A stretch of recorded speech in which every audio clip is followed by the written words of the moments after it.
Sir Irfan Saeed साहब bureau chief Quetta हमारे साथ हैं, उनसे वालेकुम इरफान साहब। जी वालेकुम सलाम।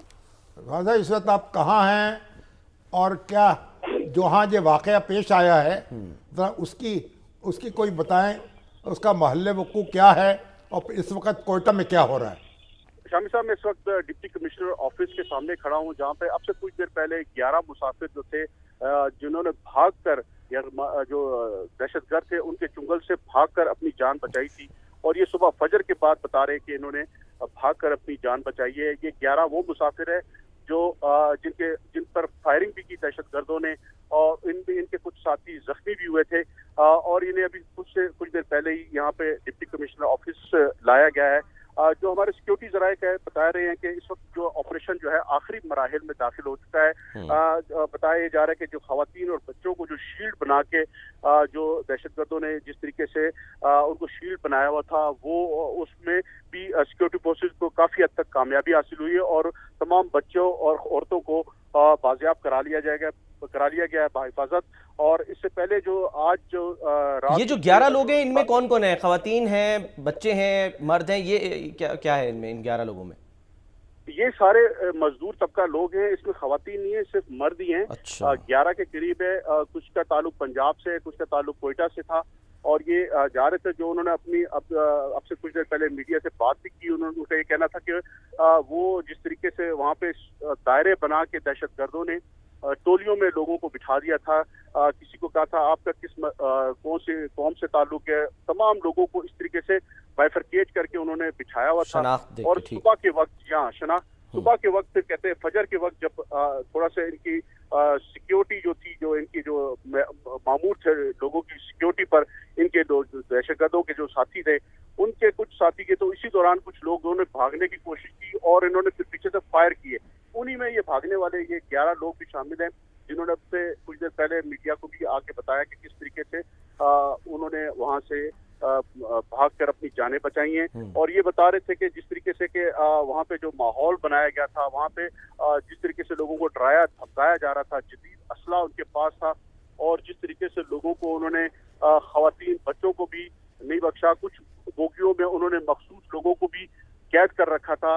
ये उनका कहना है कि अब ये नहीं पता कि वो भी बाजियाब हुए या नहीं, लेकिन ये जो अपना आंखों देखा जो वाकया है वो बयान कर रहे थे कि इस तरीके से फजर के वक्त ये वहां से भागने में कामयाब हुए।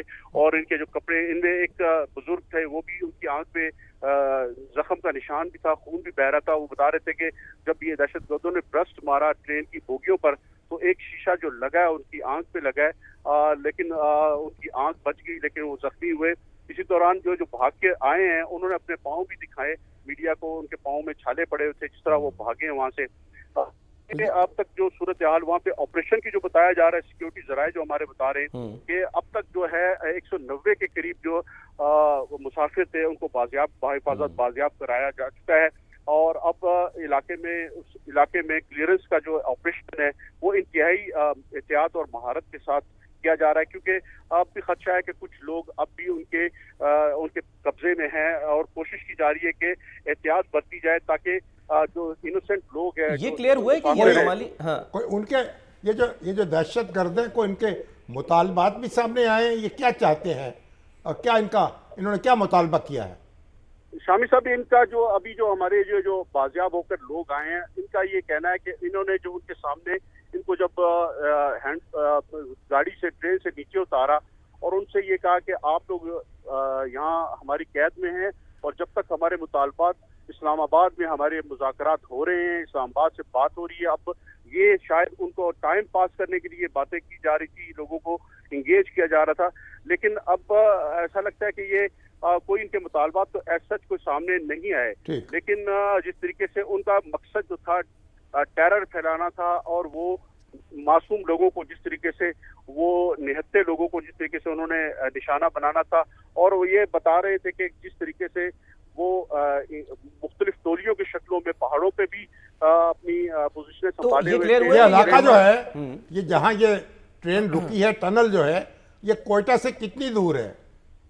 कोयटा से तकरीबन शामी साहब यहाँ से तकरीबन कोई 150 किलोमीटर का फासला है, क्योंकि ये पहाड़ी एरिया है और सड़क से तकरीबन जो रोड गुजरता है सिब्बी की तरफ, जो रोड जाता है क्वेटा से, वो कोई तकरीबन इस वाकई जिस टनल है और ये जो ट्रैक है रेलवे, ये कोई 24 किलोमीटर का फासला है। और ये तमाम जो रास्ता है शामी साहब, बहुत दुश्वार इलाका है, खाइयां हैं, पहाड़ी एरिया है, और ये जो जहाँ पे टनल है काफी हाइट पर है, तो यहाँ पर पैदल पहुंचना भी बहुत मुश्किल है।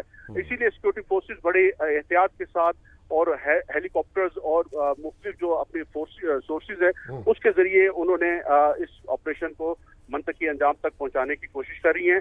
और कोशिश की जा रही है कि यहाँ पर जो चूंकि अंधेरा भी था, कल रात भी काफी अंधेरा, और आज जो सुबह जो काफी हद तक फोर्सेस को कामयाबी हासिल इसलिए हुई कि रोशनी थी और उनके गिर्द मजीद घेरा तंग किया गया। दहशतगर्दों की जानिब से वक्फे वक्फे से फायरिंग का सिलसिला भी इस इलाके में जारी है। अब भी बताया जा रहा है कि जो सिक्योरिटी फोर्सेस के जो जराए हमें बता रहे हैं कि इस काफी दहशतगर्दों को भी सिक्योरिटी फोर्सेस की फायरिंग से वो हलाक हुए हैं। ताहम अब तक उनकी जो फिगर्स है या अब तक ये नहीं बताया जा सका कि कितने दहशतगर्दों को इन्होंने अब तक निशाना बनाया। जो ट्रेन जो थी वो टनल के अंदर ही है, यरगमाली आप कह रहे हैं उसमें है, या उनको दहशतगर्द टोली की सूरत में पहाड़ों पर ले गए?